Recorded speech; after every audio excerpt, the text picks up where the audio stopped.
여러분 안녕하십니까? KBS 아메리카 뉴스입니다. 최근 들어 한국에서 미국을 방문할 경우 온 김에 백신을 접종받고 돌아가는 것이 마치 필수 코스처럼 인식되는 분위기입니다. 물론 각 주정부가 이를 허용하고는 있지만 정작 이곳에서 한국을 가는 경우에는 백신 접종을 완료해도 2주 자가격리를 해야 하는 상황인데요. 상반된 입장에 놓인 사람들의 반응도 서로 다르게 느껴집니다. 이유수 기자가 LA 국제공항 출입국장에서 직접 사람들을 만났습니다. 백신 접종을 위해 미국을 찾은 것은 아니지만 방문한 김에 백신을 맞을 의향이 있다. 한국에서 LA를 찾은 방문객들의 공통된 답변입니다. 최근 뉴욕과 알래스카주에서는 여행객들을 상대로 백신 접종을 허용하고 있는 상황인데 이곳 LA에서도 이러한 현상들이 나타나고 있습니다. 오늘 오전 9시 대한항공과 아시아나 항공기 2대가 LA 국제공항 활주로에 나란히 착륙했습니다. 친지 방문, 사업차 방문 등 이유는 다양했지만 방문한 김에 백신을 맞을 것이라는 계획은 동일했습니다. 화이자나 모더나 맞으려고 생각을 하고 왔어요. 얘기를 들어보니까 그냥 월마트 가서 줄 서면 맞는다 그래가지고 빨리 백신 맞는 게 나을 것 같아가지고. 별도의 검역 절차가 없고 한국과 달리 14일간의 자가격리가 필요하지 않은 점도 미국 방문의 장점으로 꼽혔습니다. LA 국제공항을 통해 입국하는 여행객들은 특별한 검역 절차 없이 입국장을 빠져나올 수 있었다고 밝혔습니다. 엄격한 검역 절차가 이뤄지는 한국과 다른 절차에 오히려 당황한 승객들도 있었습니다. 코로나 검사 받고 그런 거를 확인하는 사람도 아무도 없었고, 그리고 보통 우리가 공항에서 우리가 입국하고 그럴 때 체온을 기본적으로 측정을 하잖아요. 근데 그런 게 아무것도 없었어요. 아무것도 없더라고요. 그런데 이제 사람도 없고 이러니까는 뭐 쉽게 해서 좋기는 한데 뭔가 이렇게 좀 방역을 하거나 이런 느낌이 전혀 없어가지고. 한국 방문객들은 미국의 별다른 제재 없이 입국할 수 있고 친지들의 도움을 받아 백신 접종도 가능한 상황. 그렇다면 미국에서 한국을 방문하는 사람들은 어떤 고충을 겪고 있을까? 가족들을 만나기 위해 2년 만에 목포를 방문하는 유학생 오찬욱 씨는 탑승 전부터 걱정이 가득합니다. 14일간 자가격리 의무를 이행해야 하기 때문입니다. 백신도 2차까지 맞았는데 한국에서 미국이랑 어떤 협정을 맺어가지고 자가격리 면제를 좀 해줬으면 좋을 것 같아요. 서울과 경기권이 아닌 경우 이동 방식이 모호한 것도 단점으로 지적됐습니다. 저 같은 경우에는 광명역으로 가서 KTX로 가는데 그 이후에는 또 어떻게 해야 되는지. 한국 정부는 미국에서 접종한 백신을 아직 인정하지 않고 있습니다. 각계의 노력이 이어지고 있지만 언제쯤 해결점을 찾을 수 있을지는 미지수입니다. KBS 뉴스 이우수입니다. 미국의 지난달 소비자 물가 상승률이 4%를 넘어서면서 13년 만에 최고치를 기록했습니다. 물가가 가파르게 오르고 있다는 이른바 인플레이션 경고로 받아들여지면서 우려가 커지고 있습니다. 김경을 기자가 보도합니다.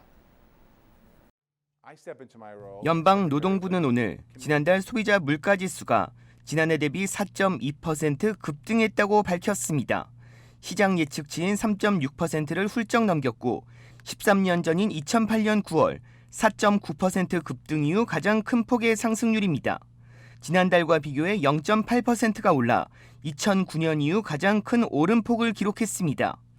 전문가들은 코로나19로 줄었던 소비 수요가 백신 접종 후 급격히 회복세로 돌아서 물가 인상을 부추겼다는 분석입니다.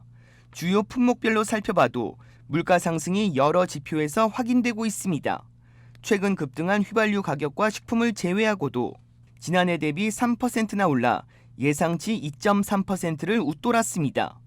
호텔 등의 숙박 비용이 높아졌고 차량 렌트 등 교통 비용은 1975년 이후 가장 가파르게 올랐습니다. 인플레이션 쇼크가 현실로 다가오면서 긴축과 조기 금리 인상 가능성도 제기되고 있습니다. 뉴욕 증시는 큰 충격을 받았는데 대형 기술주들이 폭락하며 나스닥 지수는 전일 대비 2.67% 하락했습니다. 사흘 연속 증시가 하락하자 시장 불안감 또한 커지고 있습니다. 중앙은행인 연방준비제도의 물가 관리 목표에 적신호가 켜진 것 아니냐는 분석도 나오고 있습니다. 당초 연준이 목표로 한 소비자 물가 상승률은 2% 안팎 수준. 그러나 경제 전문가들은 2%대 소비자 물가 상승률은 2023년에나 달성될 것이라는 전망입니다. 아직까지 연준은 일시적 현상이라는 입장을 유지하고 있습니다. 제롬 파월 연준 의장은 전반적인 금융 여건은 순조롭게 유지 중이며 코로나19로 인한 고용 불안은 여전해 금리 인상 시기는 멀었다고 밝혔습니다. 하지만 경제 전문가들은 오히려 연준이 인플레이션 대응 시기를 놓치는 계기가 될 수 있다고 경고하고 있습니다. KBS 뉴스 김경일입니다. 질병통제예방센터 CDC 자문기구가 오늘 화이자 바이오엔테크의 코로나19 백신을 12세에서 15세 청소년에게 사용하라고 권고했습니다. CDC 예방접종 자문위원회는 오늘 회의에서 화이자 백신의 청소년 사용 권고안을 놓고 투표해 찬성 14표 대 반대 0표, 기권 1표로 통과시켰습니다. 이에 따라 빠르면 내일부터 미 전역에서 화이자 백신의 청소년 접종이 시작됩니다. 바이든 대통령도 코로나 방역에 또 한 번의 위대한 걸음을 내딛는다고 평가하고 부모들의 적극적인 동참을 호소했습니다. About 3 million COVID-19 cases have been reported in kids under 17 years of age. And teenagers can spread it to their friends, to their siblings, to their parents, and to their grandparents. Now, that vaccine is authorized for ages 12 and up. And I encourage their parents to make sure they get the shot. 앞서 FDA도 월요일 화이자의 코로나19 백신을 12세에서 15세 청소년에게 쓰도록 긴급 사용을 승인한 바 있습니다. 코로나 대유행 이후 비즈니스들을 살리기 위한 목적으로 임시 야외 영업이 허용되고 있죠. LA시 의회가 경제 재개 시점과 맞물려 이 야외 영업을 영구화시키는 방안을 본격적으로 추진하고 있습니다. LA시 의회는 오늘 임시 야외 영업 프로그램인 알프레스코의 영구화를 추진하는 안을 표결에 붙여 찬성 14표 대 기권 1표 압도적으로 통과시켰습니다. 이번 표결로 당장 야외 영업이 영구화되는 것은 아닙니다. 앞으로 시 산하 여러 관계 부서들이 보고서를 채택해 제출하라는 것으로 시 검찰과 소방국, 교통국, 도시계획과 건물관리부서 등이 앞으로 각 분야에서 야외 영업을 계속 유지했을 경우에 미치는 영향을 면밀히 검토하게 됩니다. 실제 야외 영업을 영구화시키는 데는 여러 난제들이 남아 있습니다. 협소한 공간에 따른 주차난, 이웃 주민들의 미치는 소음, 길거리 테이블 설치와 안전 문제 등이 다각도로 검토돼야 합니다. 만약 보고서들이 사안을 종합해 긍정적으로 평가될 경우 야외 영업 영구화는 현실화될 가능성이 매우 높습니다. 앞서 에릭 가세티 LA 시장은 지난 4월 시정연설에서 영구화를 지지한다는 입장을 밝힌 바 있습니다. 한편 이번 야외 영업 영구화 방안은 앞서 지난 8월 한인 시의원이었던 데이빗 리우 전 LA 시의원이 처음 발의한 이후 9개월 넘게 진척이 없다 이번에 본격적으로 논의가 시작됐습니다. 뉴욕주도 내일부터 12세에서 15세 코로나19 백신 접종이 시작될 것으로 보입니다. 제휴사 뉴욕 KBTV가 보도합니다. 앤드루 코모 주지사는 내일부터 FDA 승인을 받은 12세에서 15세 대상 화이자 백신 접종을 시작할 수 있다고 밝혔습니다. 코모 주지사는 코로나19 백신은 바이러스를 퇴치하기 위한 최선의 무기이며 우리는 백신 프로그램의 안전한 효과를 보장하기 위해 모든 조치를 취할 것이라고 전했습니다. 이처럼 12세에서 15세를 대상으로 백신 접종이 가능해졌지만 뉴욕시는 오는 가을 대면 수업을 앞두고 학생과 교사 모두에 대해 백신 접종 의무화 방침은 시행하지 않을 계획입니다. 코모 주지사는 지난 4월 12일 이후로 16세와 17세 고등학생들의 백신 접종 비율이 41%까지 떨어지자 스쿨버스를 타고 다니는 학생들이라도 우선적으로 백신 접종 센터에 들려 학생들에게 접종을 하게 하자는 안을 제안하기도 했습니다.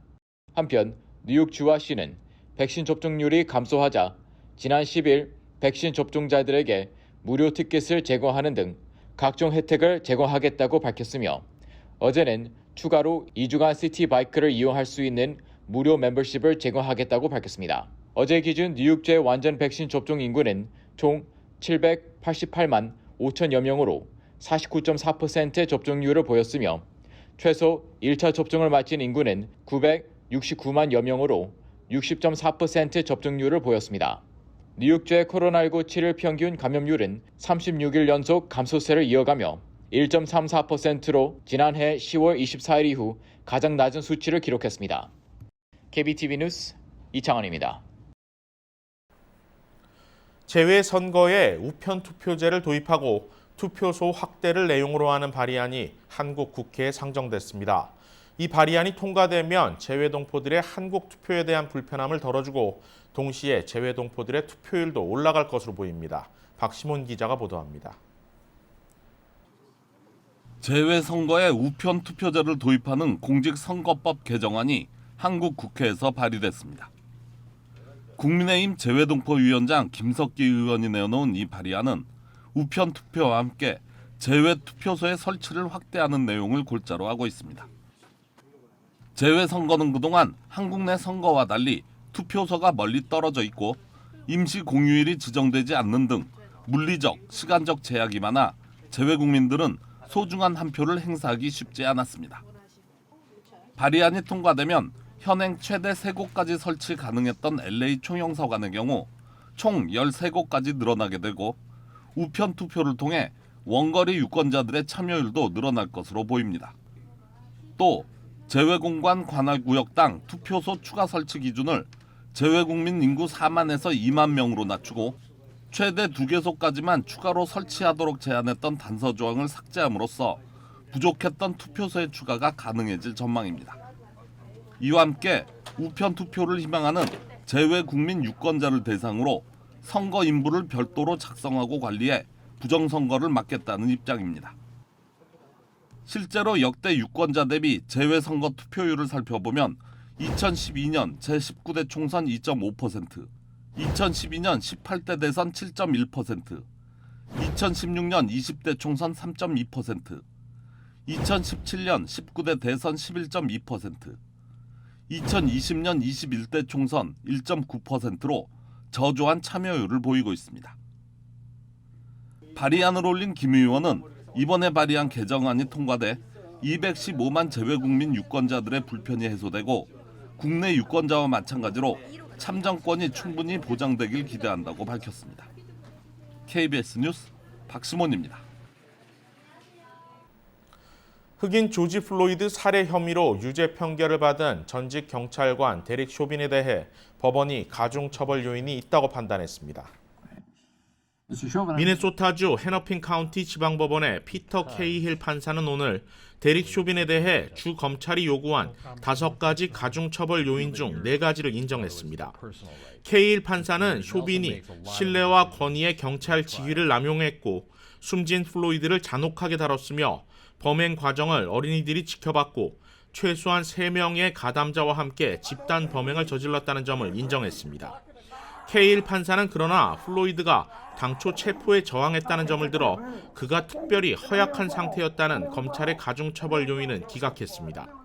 앞서 쇼빈은 2급 살인과 2급 과실치사, 3급 살인 혐의 모두 유죄가 인정된 바 있습니다. 선고일은 다음 달 25일입니다.